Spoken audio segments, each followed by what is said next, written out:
नमस्कार. आज आपण बोलणार आहोत कलियुगामध्ये जे गणेशोत्सव साजरे होतात त्याच्याबद्दल. जुन्या काळामध्ये लोकमान्य टिळकांनी लोकांना एकत्र करण्यासाठी गणेशोत्सव साजरे करण्याचा निर्णय घेतला होता आणि इंग्रजांचं राज्य त्यावेळेस होतं. त्यावेळेस लोकांना आपसामध्ये संदेश पोहोचवण्यासाठी सण म्हणून त्या गोष्टीचा लोकमान्य टिळकांनी सुरुवात केली होती. पण आज कलियुगामध्ये जर तुम्ही बघितलं तर त्या गोष्टीला वेगळंच रूप भेटलेलं आहे. मी वरती काही तुम्हाला व्हिडिओ टाकतो, फोटो बघा तुम्ही. तुम्हाला कळेल की आजच्या जगामध्ये गणेशोत्सव हा फक्त नावापुरता राहिलेला आहे. लोकांमध्ये कुठलीही भावना नाही, कुठलंही प्रेम नाही देवाविषयी. फक्त आणि फक्त एक मूर्खपणा किंवा एक शो ऑफ म्हणतो आपण त्याला, तसं करण्यासाठीच फक्त गणेशोत्सव साजरी केला जातो. फक्त तुम्ही जर कुठे गेलात तुम्ही गणेशोत्सव बघण्यासाठी, तर तिथे लोक अजिबात शिस्त पाळत नाहीत. कुठल्याही धर्माचं त्यामध्ये आपण भक्ती नावाचा प्रकार असतो देवाच्या ह्याच्यामध्ये आपण करतो जेव्हा, पण कुठेही प्रकारची आपल्याला भक्ती तिथून आढळून येत नाही. आपल्याला फक्त भक्ती देवापुढंच आठवते. त्याच्यानंतर बाहेर आलं तर तुम्हाला दिसून येईल. मी मध्यंतरी पुण्यातील दगडूशेठ गणपतीला दर्शन घेण्यासाठी गेलो होतो. तर तिथं गर्दीमध्ये दर्शनाला कमी आणि फोटो व्हिडिओ काढण्यासाठी जास्त प्रमाणात लोकं आली होती. बरं ठीक आहे, लोकांची आवड असतीच, लोकांनी ती गोष्ट केली पाहिजे, यात कुठलाही वाद नाही, केलं पाहिजे. पण आपण तिथं दर्शनाला गेल्यानंतर आपल्याला फक्त एवढीच जबाबदारी नाही की आपण मंदिरामध्येच थांबावं किंवा मंदिराच्या परिसरातच आपण चांगल्या पद्धतीने राहावं, एवढीच आपली जबाबदारी नसून तिथं गेल्यावरती आपण जो काही केर-कचरा, जे सामान खरेदी करतो, त्या सगळ्या गोष्टींचा आपण व्यवस्थित विल्हेवाट लावणं गरजेचं आहे. मी वरती तुम्हाला काही फोटोज टाकतो, ते तुम्ही फोटो बघा. याच्यावरून तुम्हाला अंदाज येईल की लोकं हे फक्त शो ऑफसाठी, फोटो काढण्यासाठी दगडूशेठच्या गणपतीच्या दर्शनासाठी जातात. हे फक्त दगडूशेठच गणपतीचं जवळ नाही, तर इतर सर्व ठिकाणी आढळून आलेलं आहे. नंतर पालिकेचे कर्मचारी त्या गोष्टी नक्कीच पद्धतीने ते स्वच्छ करतात. पण आपण जर देवाच्या दर्शनासाठी तिथं जातो, तर आपलं कर्तव्य आहे की आपण त्या गोष्टीला व्यवस्थितपणे हाताळलं पाहिजे, स्वच्छ ठिकाणाला ठेवलं पाहिजे. जसं आपण आपल्या घरातल्या गणपतीला सांभाळतो, घरातल्या गणपतीला पुजतो, आपण मंडळाच्या गणपतीला अजिबात तसं काही करत नाही. जर आपण एखाद्या मंडळात जर तुम्ही दर्शनासाठी गेलात, तर 80% मुलांना त्या मंडळामध्ये आरत्या येत नसतात. मग ठीक आहे, सगळ्याच मंडळांना मी दोष देत नाही, पण काही मंडळं अशी ज्यांना आरतीच येत नाहीत, तरीसुद्धा ते तिथं मोठ्या प्रमाणात जल्लोष साजरी करतात. सगळे आनंद आहे म्हणून केलंच पाहिजे, पण खोटी भक्ती दाखवण्याचं काही कारण नाही आहे. आपण खोटी भक्ती दाखवण्याचा प्रयत्न केला, तर आपण स्वतःला फसवतो, ते फसवतो, लोकांनाही फसवतो. पण एक गोष्ट लक्षात ठेवा, खोटी भक्ती कधीच पावत नाही. आपल्याला देव आपण जी गणपतीची सेवा करतो, त्या गणपती बाप्पाला स्पष्ट माहिती असतं की आपण काय करतो आणि काय नाही ते. आजकाल तुम्ही बघितलं असेल की लोकं कशा पद्धतीने पुलावरनं गणपती फेकतात. व्हिडिओ वगैरे मी टाकलेत वरती, तुम्ही ते बघू शकता. गणपतीला कशा पद्धतीने विसर्जन करतात, कशा पद्धतीने फेकून देतात. म्हणजे आपण त्याला ज्यावेळेस बाजारातून आणतो गणपतीला, त्यावेळेस आपण त्याला खूप जल्लोषामध्ये आणतो, खूप प्रेमाने आणतो. आपलं प्रेम असं असतं की 11 दिवस, 5 दिवस, 7 दिवस अशा पद्धतीने आपण गणपती बसवतो. पण तो ठराविक काळासाठीच असतो आणि नंतर इथून पुढं आपण त्या गणपतीला वेगळ्या पद्धतीने टाकून देतो. ही अत्यंत चुकीची बाब आहे. जर तुम्हाला आपली लायकी नसेल गणपती बसवायची, तर आपण बसू नका. देव काय म्हणत नाही की तू माझं सेवाच कर, तू मला दरबारातच आण, तू माझ्या घरी आण, तू माझी सेवा कर, असं काही बोलत नाही. तुम्ही लाईफमध्ये जर व्यवस्थित वागला, तरी देव तुमची चांगल्या पद्धतीनेच दखल घेतो. त्याच्यात जर कुठे ते म्हणतो आपण काय, जर त्याच्यात देव लिहित असतो, सगळं बघत असतो, सगळं त्याचं बघतो, त्याच्यामध्ये तो चांगल्या पद्धतीने दखल घेईल.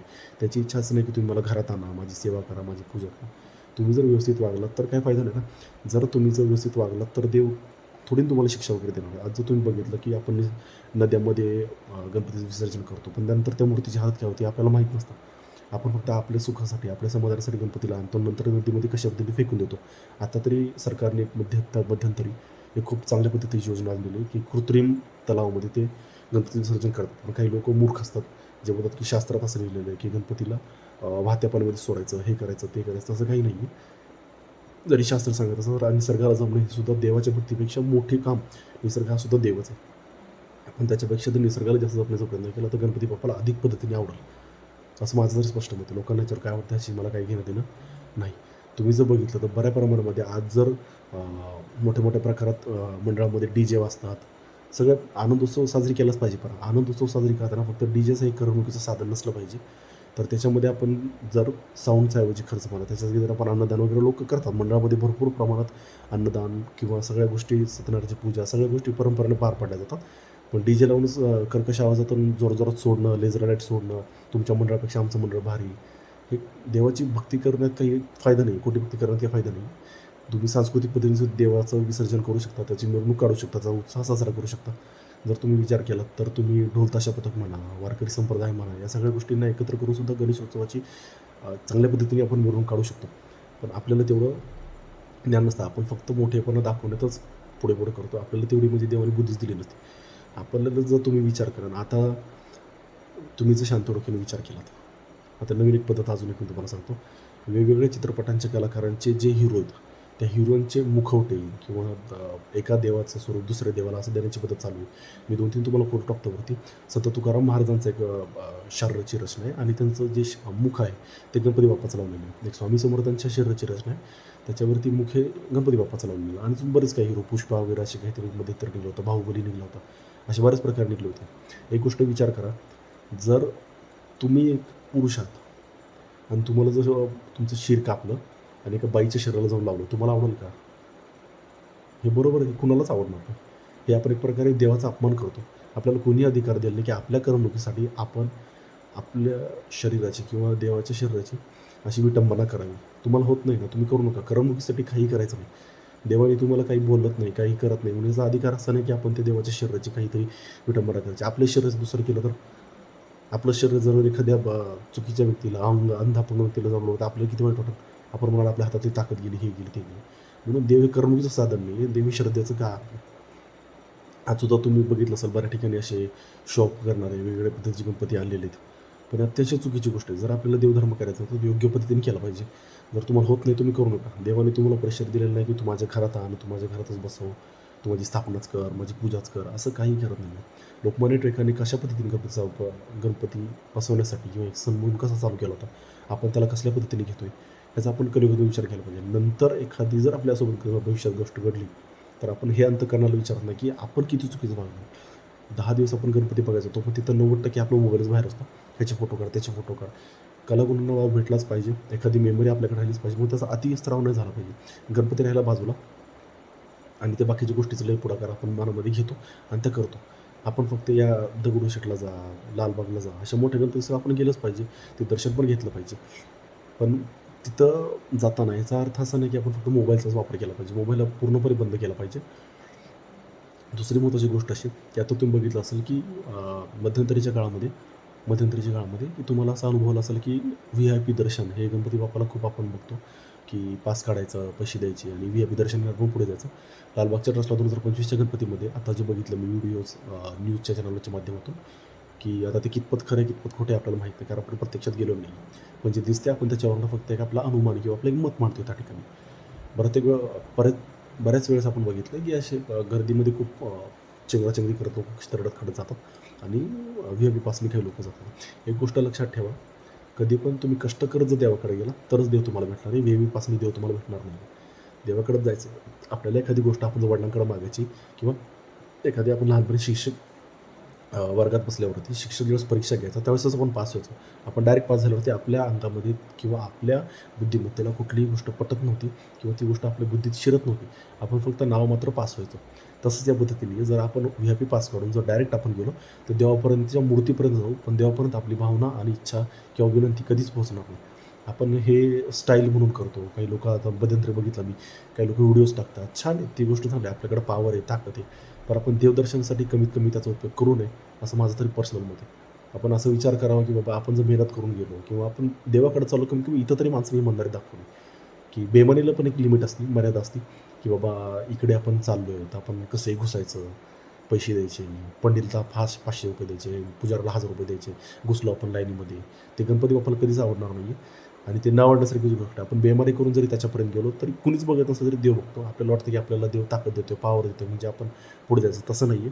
शांत डोक्याने विचार करा, देवाला कधीच आवडणार नाही. जर तुम्ही चुकीच्या पद्धतीने जर तिथपर्यंत गेलात किंवा बेमानी करून जर पुढे गेलात तर ते देवाला कधीच आवडणार नाही. देव कधी पण कष्ट करणाऱ्याला फळ देतो, फुकट बसून खाणाऱ्याला फक्त आधी संपत्ती जरी भेटली तरी तिचं आयुष्य कष्टदायकच असतं.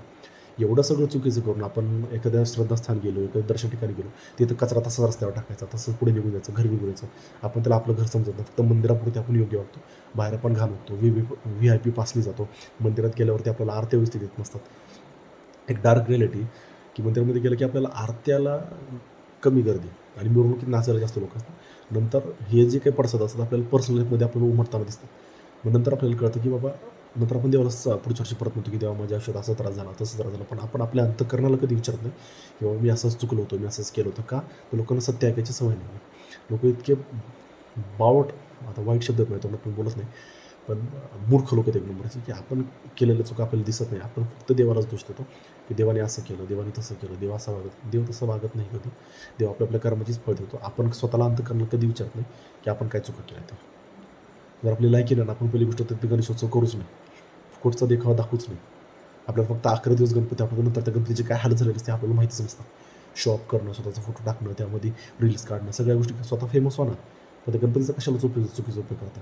तुम्हाला कोणीही अधिकार दिलेला नाही आहे की तुम्ही गणपतीच्या शिवटंबना करावी किंवा स्वतःच्या आनंदासाठी, स्वतःच्या स्वागतासाठी, शो ऑफसाठी त्या गणपतीची कसल्याही पद्धतीने त्याच्या शरीराची किंवा त्याच्या मूर्तीची रचना करावी.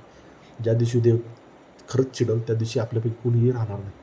त्यामुळे हा माझा टेलपणा कमी करावा, मूर्खपणा वागणं बंद करावं. जे आहे ते नैसर्गिक प्राकृतिकरित्या सणांमध्ये एकत्र येण्यासाठी, लोकांना एकत्र आणण्यासाठी या सणांमध्ये देवानी किंवा गणपती बाप्पांनी लोकमान्य टिळकां थ्रू ही परंपरा सुरू केली. पण आज परंपरेचं पूर्णत्वाने बाजार उठलेला आहे. इतकी नालायक पद्धतीने आपण हे सेलिब्रेट करतोय किंवा सेलिब्रेट करतो. या कुठेतरी थांबलं पाहिजे. याचा विचार झालाच पाहिजे. त्यासाठी इथून पुढे येणाऱ्या गणेशोत्सवामध्ये आपण तरी कमीत कमी निदान त्याचं विसर्जन चांगल्या पद्धतीने करावं. भक्तिभाव श्रद्धेने आपण त्याच्यापर्यंत जावं आणि जमलं तर VIP पास न काढता कष्टाने आणि मेहनतीने रांगेत थांबून आपण त्याच्यापर्यंत जावं. तरच गणपती तुम्हाला भेटेल किंवा देव तुम्हाला भेटेल. नाहीतर तुम्ही घेतलेली मेहनत ही निव्वळ शो ऑफ असेल आणि मूर्खपणा ठरेल. खरंच सांगतो, लायकी नसेल तर गणेशोत्सव साजरी करू नका. काही गरज नाही आहे. देवाने तुम्हाला प्रेशर दिलेलं नाही. आणि आजच्या माणसांची खरंच लायकी नाही. 100तून 80% लोकं फक्त फालतूपणा, टाईमपास म्हणून गणेशोत्सव करतात. 20% लोकांच्या मनामध्ये पूर्णपणे श्रद्धा आहे. पटलं तर लाईक आणि शेअर करा. नाही पटलं तर ब्लॉक करा. काही फरक पडत नाही. मी खरं बोलणार आणि बोलतच राहणार. त्यामुळं लायकी नसेल तर गणपती बसवू नका. जय हिंद, जय महाराष्ट्र.